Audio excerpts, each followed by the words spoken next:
नमस्कार सभी को। देखिए यहाँ पर एक बहुत इम्पोर्टेंट चैप्टर है जिसका नाम है पीपल एज अ रिसोर्स, जो कि क्लास 9th इकोनॉमी का चैप्टर है। और ये चैप्टर बहुत ज़्यादा इम्पोर्टेंट हो जाता है अगर आप स्कूल एग्ज़ाम दे रहे हैं तो भी, और अगर आप कोई भी एग्ज़ाम दे रहे हैं उसके अलावा तो भी ये बहुत ज़्यादा इम्पोर्टेंट चैप्टर आता है, क्योंकि इसमें बहुत इम्पोर्टेंट चीज़ें हैं जो देखने को मिलेंगी।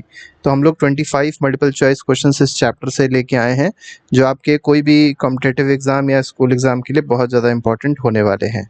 तो फर्स्ट क्वेश्चन देखिए, कहा गया what does people as a resource refer to. अब देखिए यहाँ पर क्या पूछा गया, पीपल जो है, पीपल एज अ रिसोर्स का मतलब क्या होता है, रेफर किस चीज़ को रेफर किया गया है। पहला ऑप्शन दिया है पॉपुलेशन ऑफ अ कंट्री को, तो नहीं, पॉपुलेशन जो है वो रिसोर्स की तरह काम करे या ना करे ऐसा कोई ज़रूरी नहीं है। Working people in terms of skills and ability, ये बिल्कुल सही है। देखिए जो किसी भी कंट्री की वर्किंग पीपल होते हैं, ठीक है, उनके अंदर क्या स्किल्स हैं, क्या एबिलिटीज़ हैं, तो उस हिसाब से हम लोग पीपल को एज अ रिसोर्स ट्रीट करते हैं। Human capital formation refers to. अब ह्यूमन कैपिटल का मतलब क्या है, ह्यूमन कैपिटल फॉर्मेशन का मतलब क्या होता है। देखिए ह्यूमन कैपिटल मतलब एक तरीके से आप समझ सकते हैं कि ह्यूमन के अंदर स्किल्स डेवलप करी गई, एजुकेशन प्रोवाइड किया गया, हेल्थ प्रोवाइड करी गई, तो इसी का जो फॉर्मेशन हो रहा है। तो फॉर्मेशन कैसे हो पाएगा, जब इन्वेस्टमेंट किया जाएगा एजुकेशन में, हेल्थ में, तब ह्यूमन कैपिटल का फॉर्मेशन होता है। बी ऑप्शन सही हो जाएगा इसमें। विच of the following is not a primary sector activity. देखिए प्राइमरी सेक्टर जो होता है मेनली डायरेक्टली क्या होता है, नेचुरल रिसोर्स से जुड़ा हुआ होता है। ठीक है, तो एग्रीकल्चर आप देखेंगे सीधे सीधे नेचुरल रिसोर्स से जुड़ा है, फिशिंग भी डायरेक्टली नेचुरल रिसोर्स से जुड़ा है, माइनिंग भी डायरेक्टली नेचुरल रिसोर्स से जुड़ा है। लेकिन बैंकिंग जो है ये किस में आएगा, ये सेकेंडरी में भी नहीं आएगा, प्राइमरी में भी नहीं आएगा, ये आ जाएगा टर्शरी सेक्टर में। ठीक है, टर्शरी का मतलब एक तरीके से सर्विस सेक्टर होता है। तो किसी भी तरीके की सर्विस जब भी आप देखें तो समझिएगा वो कैसा सेक्टर है, वो टर्शरी सेक्टर होता है। Which revolution in India showed the importance of human capital in agriculture. अब देखिए आपको ये बताना है कौन सा ऐसा रिवोल्यूशन हुआ था इंडिया में जिसने ये दिखा दिया कि इम्पोर्टेंस है ह्यूमन कैपिटल की एग्रीकल्चर में। अब देखिए ह्यूमन कैपिटल में मेनली क्या है, टेक्नोलॉजी स्किल का भी डेवलपमेंट हो रहा था। ठीक है, तो कौन सा ऐसा मतलब रिवोल्यूशन हुआ, तो ग्रीन रिवोल्यूशन जो था उसमें क्या हुआ, हाई यील्डिंग वैरायटीज़ को डेवलप किया गया। हाई यील्डिंग वैरायटीज़ की सीड्स को डेवलप किया गया, फर्टिलाइज़र्स को डेवलप किया गया, जिससे ये पता चला कि टेक्नोलॉजी बहुत ज़्यादा ज़रूरी है एग्रीकल्चर में। और टेक्नोलॉजी कौन इम्प्लीमेंट करेगा, ह्यूमन इम्प्लीमेंट करेगा, तो तभी वो इम्प्लीमेंट कर पाएगा जब उसके अंदर स्किल्स होंगे। ठीक है, तो इसलिए सी ऑप्शन इसमें सही है। आगे बढ़ते हैं, क्वेश्चन नंबर अगला देखेंगे। अगले क्वेश्चन में कहा गया what kind of economic activity is cooking food for one's own family. अब देखिए कोई अगर पर्सन है जो खाना बना रहा है अपनी फैमिली के लिए, तो वो कैसी इकोनॉमिक एक्टिविटी है, तो वो मार्केट एक्टिविटी नहीं है। वो अगर मार्केट में बेचने जा रहा होता खाने को तो कहीं ना कहीं वो मार्केट एक्टिविटी होती, लेकिन वो अपनी केवल फैमिली को ही फीड कर रहा है तो वो नॉन मार्केट एक्टिविटी में आएगा। आगे बढ़ते हैं, क्वेश्चन नंबर 6 देखेंगे what is meant by virtuous cycle in human resource development. अब देखिए वर्चुअस साइकिल का मतलब क्या होता है। वर्चुअस मतलब आपको एक बहुत किस्मत वाली चीज़ मिल रही है, और वो क्यों मिल रही है, क्योंकि एजुकेटेड पेरेंट जो होते हैं वो चिल्ड्रन की एजुकेशन में, हेल्थ में पैसा खर्च करते हैं, उसको प्रमोट करने की कोशिश करते हैं। तो इसी को क्या कहा गया, वर्चुअस साइकिल कहा गया है। तो अगर पेरेंट एजुकेटेड होंगे तो अपने बच्चे को एजुकेट करेंगे, उनको अच्छी हेल्थ प्रोवाइड करेंगे, और जब यही बच्चे बड़े हो जाएंगे तो ये अपने बच्चों को ये प्रोवाइड करेंगे इसी तरीके से, गुड हेल्थ गुड एजुकेशन। तो एक साइकिल बन जाता है। और इसी का उल्टा जो होता है वो वीसीएस साइकिल होता है। वीसीएस साइकिल का मतलब क्या होता है कि अगर मान लीजिए पेरेंट एजुकेटेड नहीं है, अनपढ़ हैं, पढ़े लिखे नहीं हैं, और बहुत ही गरीबी में रह रहे हैं, पावर्टी में रह रहे हैं, तो वो अपने बच्चों को भी अच्छी एजुकेशन नहीं दे पाएंगे, अच्छी हेल्थ नहीं दे पाएंगे, तो उनके बच्चे भी उसी तरीके के हो जाएंगे। ठीक है, तो ये पूरी एक साइकिल होती है जिसमें वो गरीबी में बंधे रहते हैं। ठीक है, तो पावर्टी क्या होती है, पावर्टी की विसियस साइकिल जो होती है उसमें बंधे रहते हैं। तो ये भी याद रखिएगा, इंपॉर्टेंट है। 7th में आते हैं what is the key difference between Sakal and Vilas in case studies. देखिए एनसीईआरटी अगर आप पढ़ेंगे तो आपको दो लोगों की कहानी दी गई, एक सकल की दी गई, एक विलास की दी गई है। आपसे पूछा गया है दोनों में डिफरेंस क्या है। ठीक है, मतलब दोनों में की डिफरेंस आपसे पूछा गया है क्या है। तो सकल का आप देखे होंगे, सकल को एक्सेस थी एजुकेशन की, हेल्थ की, लेकिन विलास को ये एजुकेशन और हेल्थ की एक्सेस नहीं थी। कुछ उसके घर में ऐसी प्रॉब्लम्स आ गई थी जिसके ये सारी प्रॉब्लम क्रिएट हो गई थी और बहुत ज़्यादा उसको दिक्कत हो गई थी। तो यहाँ पर बी ऑप्शन सही है।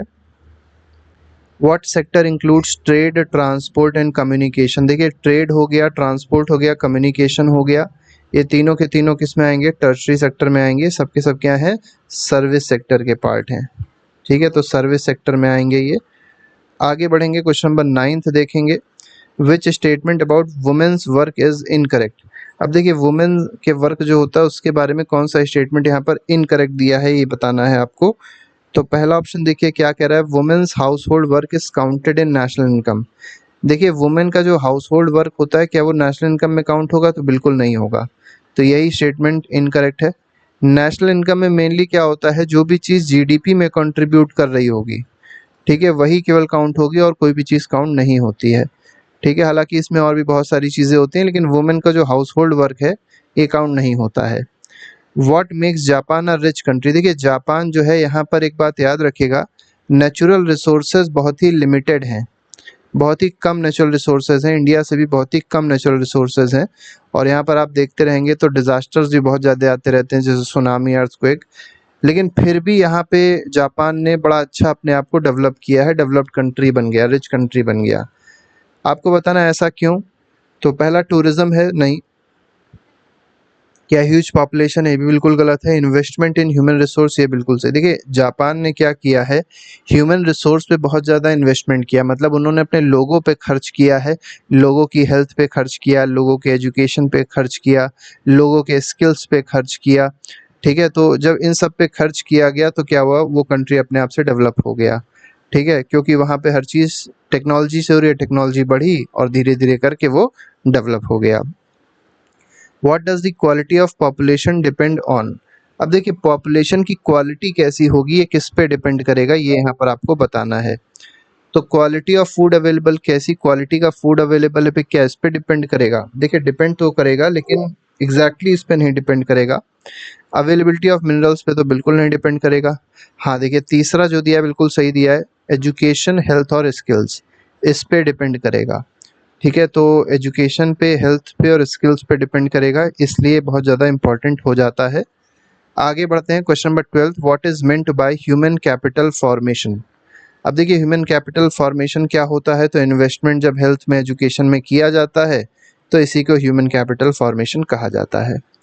What is India's literacy rate as of 2018। देखिए 2011 में सेंसस आया था और उस समय इंडिया का लिटरेसी रेट अलग था, लेकिन अभी 2018 में, अभी सेंसस तो फिलहाल नहीं कह सकते हैं इसको, लेकिन एक सर्वे टाइप का आप समझ सकते हैं, तो सर्वे किया गया था। उस सर्वे में ये पाया गया कि जो लिटरेसी रेट इंडिया में 2018 में है वो अप्रॉक्सीमेटली कितना है, 85% है। तो यहाँ पर जो ऑप्शन हो जाएगा वो सी ऑप्शन सही हो जाएगा। आगे बढ़ते हैं, which state has highest literacy rate as per census 2011। तो सबसे ज़्यादा लिटरेसी रेट किस स्टेट में है? केरला में है।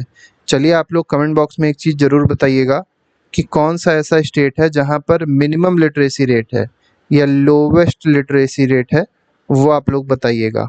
ठीक है, कमेंट में लिख के बताइएगा कि कौन सा ऐसा स्टेट है जहाँ पर लोवेस्ट लिटरेसी रेट देखने को मिला है 2011 सेंसस के हिसाब से। Which program provides equitable education from preschool to. देखिए इक्विटेबल एजुकेशन प्रोवाइड कर रहा है प्री स्कूल से क्लास 12 तक, ये कौन सा प्रोग्राम स्टार्ट किया है? समग्र शिक्षा अभियान स्टार्ट किया था सरकार ने, सेंट्रल गवर्नमेंट ने। तो उसमें मेनली प्री स्कूल से लेकर 12 तक की बात करी गई है। इक्विटेबल, इक्विटेबल का मतलब क्या है, लड़का लड़की और हर एक वर्ग के लोग आके पढ़ाई कर सकते हैं। ठीक है, तो ये सब चीज़ें इसमें हैं, तो मतलब इक्विटेबल एजुकेशन प्रोवाइड करी जाएगी। What was India's gross enrollment ratio in higher education in 2020 to 2021? तो ग्रॉस इनरोलमेंट रेशियो जो था हायर एजुकेशन में वो भारत में क्या था, ये आपको यहाँ पर बताना है। तो मेनली 18 से 23 के बीच में जो एजुकेशन जाते हैं, हायर एजुकेशन में लोग जाते हैं, उनका ये रेशियो है। तो ये अप्रॉक्सीमेटली 27% देखा गया था। तो बी ऑप्शन इसमें सही हो जाएगा। और याद रखिएगा ये जो हायर एजुकेशन की बात करी आती है तो 18 से 23 साल की उम्र के लोगों की बात करी आ रही है। What is life expectancy in India as of 2021। तो 2021 में इंडिया की जो लाइफ एक्सपेक्टेंसी है वो कितनी है, तो 67.2 ईयर्स है। सी ऑप्शन बिल्कुल सही है। 18 पे आते हैं, what does decline in infant mortality rate. Signify. अब देखिए अगर इन्फेंट मोर्टेलिटी रेट जो है, इन्फेंट मोर्टेलिटी का मतलब आप समझ सकते हैं जो बच्चे पैदा होते हैं और बहुत ही कम उम्र में जब उनकी डेथ हो जाती है तो उसी को कहते हैं इन्फेंट मोर्टेलिटी रेट। अब आपसे पूछा गया है इसका मतलब क्या है, अगर ये कम हो रहा है, अगर ये कम हो रहा है इसका मतलब क्या है कि जो चाइल्ड हेल्थ केयर है वो अच्छी प्रोवाइड करी गई। देखिए बच्चे क्यों नहीं, बच्चों की क्यों नहीं डेथ हो रही है, जब उनकी हेल्थ केयर अच्छी प्रोवाइड करी जाएगी, उनको न्यूट्रिशियस फूड प्रोवाइड किया जाएगा, मिल्क प्रोवाइड किया जाएगा, ठीक है, उनकी जो माताएं हैं उनको अच्छा सा खाना प्रोवाइड किया जाएगा, और इसके लिए बहुत सारी स्कीम्स हैं जो सरकार चलाती रहती है टाइम टू टाइम, तो इसलिए ये चीज़ इम्पोर्टेंट है। What was IMR in 1951 and what did it drop to 2020। अब देखिए इन्फेंट मोर्टेलिटी रेट 1951 में क्या था और 2020 में क्या है, ये आपको यहाँ पर बताना है। मतलब इसका एक तरीके से कंपैरिजन पूछा गया है। तो 1951 में 147 था, इस समय ये 28 के आसपास है, तो इसलिए बी ऑप्शन बिल्कुल सही है। Which sector is most affected by disguised unemployment. Disguised unemployment क्या होता है, देखिए डिसगाइज्ड अनएम्प्लॉयमेंट का मतलब ये होता है, तो डिसगाइज्ड अनएम्प्लॉयमेंट का मतलब ये है, जैसे मान लीजिए एक फील्ड है, ठीक है, एक एग्रीकल्चरल फील्ड है और यहाँ पर 4 लोगों का काम है, ठीक है, और 4 लोगों की जगह पूरा परिवार यहाँ पर आके काम कर रहा है, मतलब यहाँ पर मान के चलिए 10 लोग आके काम कर रहे हैं, तो 6 लोग जो आए ये एक्स्ट्रा थे, तो इनका जो मार्जिनल प्रोडक्टिविटी है वो क्या है, ज़ीरो है। मतलब ये प्रोडक्शन में कोई एज सच रोल प्ले नहीं करेंगे, क्योंकि वो प्रोडक्शन 4 लोग भी कर लेते, उतना ही प्रोडक्शन 4 लोग भी करते, तो 6 लोग एक्स्ट्रा थे। इसी को डिसगाइज्ड अनएम्प्लॉयमेंट कहते हैं, और ये किस में मेनली देखा जाता है, एग्रीकल्चरल सेक्टर में भारत में देखा जाता है। Who among the following is not considered unemployed. अब देखिए अनएम्प्लॉयड किसको कंसीडर नहीं किया जाएगा, a graduate searching for a job, तो ग्रेजुएट है जॉब सर्च कर रहा है तो उसको तो अनएम्प्लॉयड कहेंगे, क्योंकि अभी वो सर्च ही कर रहा है, मिली नहीं है अभी उसको job. A child aged 8 year, देखिए 8 साल से कम का चाइल्ड है और वो जॉब करना चाह रहा है तो उसको एम्प्लॉयमेंट नहीं मिल सकती है। क्यों नहीं मिल सकती है, क्योंकि 14 साल तक तो पूरी तरीके से एम्प्लॉयमेंट बैन है इंडिया में, चाइल्ड लेबर उसको माना जाता है, ठीक है, तो चाइल्ड एज्ड 8 ईयर्स है तो इसको अनएम्प्लॉयड नहीं कहा जाएगा। एडल्ट विलिंग टू वर्क, देखिए एडल्ट है, काम करना चाह रहा है मार्केट वेजेस पे, लेकिन उसको वर्क नहीं मिल रहा है तो उसको अनएम्प्लॉयड कहेंगे। Skilled person laid off recently, एक स्किल्ड पर्सन है उसको नौकरी से निकाल दिया गया है तो उसको भी अनएम्प्लॉयड कहा जाएगा। व्हाट इज डिसगाइज्ड अनएम्प्लॉयमेंट, अब देखिए वही पूछा गया, डिसगाइज्ड अनएम्प्लॉयमेंट जो होती है क्या होती है, when people are jobless but show working, ये बिल्कुल सही है इसका आंसर। देखिए लोग जो है वो जॉबलेस तो हैं, लेकिन क्या दिखाई पड़ रहा है हम लोग को कि वो काम कर रहे हैं। वही फील्ड वाला एग्जांपल दे सकते हैं कि 6 लोग उस फील्ड में ऐसे थे जो लग रहे थे कि वो काम कर रहे हैं, लेकिन उनकी जो प्रोडक्टिविटी थी वो क्या थी, ज़ीरो थी, तो वो एक तरीके से अनएम्प्लॉयड ही थे। इसी को कहते हैं छुपी हुई बेरोजगारी, disguised unemployment. When people earn high wages, बिल्कुल, तो बाकी ऑप्शन गलत ही हैं तो काहे पढ़ें। 23rd क्वेश्चन कहा गया, why is the health important for human capital. अब देखिए ह्यूमन कैपिटल के लिए हेल्थ क्यों इंपॉर्टेंट है ये आपको यहाँ पर बताना है। तो हेल्थ जो है वो कॉस्ट ऑफ एजुकेशन को रिड्यूस करेगी, पहला ऑप्शन ये दिया गया, गलत। इनहेरिटेंस को बूस्ट करेगी, गलत। इंक्रीजेस प्रोडक्टिविटी एंड एफिशिएंसी, बिल्कुल सही है। देखिए अगर हेल्थ अच्छी होगी तभी प्रोडक्टिविटी अच्छी हो सकती है, तभी एफिशिएंसी अच्छी हो सकती है, सिंपल सी बात है, ठीक है, और अगर हेल्थ पूरी होगी तो कोई पर्सन काम ही नहीं कर पाएगा, उसकी प्रोडक्टिविटी भी नहीं होगी, एफिशिएंसी भी नहीं होगी। Which of the following is a reason for educated unemployment in India. अब देखिए भारत में आप देखे होंगे बहुत सारे एजुकेटेड लोग ऐसे हैं जिन्होंने ग्रेजुएशन किया, पोस्ट ग्रेजुएशन किया और बहुत बड़ी बड़ी डिग्रियां हासिल करी, लेकिन फिर भी एम्प्लॉयमेंट नहीं मिल पा रहा है। इसके पीछे रीज़न क्या है, लैक ऑफ एग्रीकल्चर, बिल्कुल गलत। Over qualified people with fewer job opportunities, बिल्कुल सही है। देखिए लोग तो ओवर क्वालिफाइड हैं लेकिन यहाँ पर जॉब अपॉर्चुनिटीज़ बहुत ही कम है। हाई डेथ रेट गलत है, डिक्लाइन इन रूरल पॉपुलेशन ये भी गलत है। लास्ट क्वेश्चन है आज का, what is the impact of unemployment on the economy. देखिए बहुत अच्छा और बहुत आसान सा क्वेश्चन है कि अगर मान लीजिए इकोनॉमी में अनएम्प्लॉयमेंट है तो उसका इम्पैक्ट क्या होता है, ये यहाँ पर आपको बताना, मतलब अनएम्प्लॉयमेंट से क्या प्रॉब्लम्स होती हैं।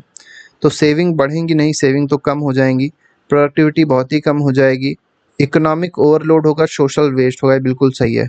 देखिए इकोनॉमिक ओवरलोड होगा मतलब अगर मान लीजिए अनएम्प्लॉयमेंट बढ़ रहा है तो सरकार को उन लोगों की मदद करनी पड़ेगी, हो सकता है बेरोजगारी भत्ता देना पड़े।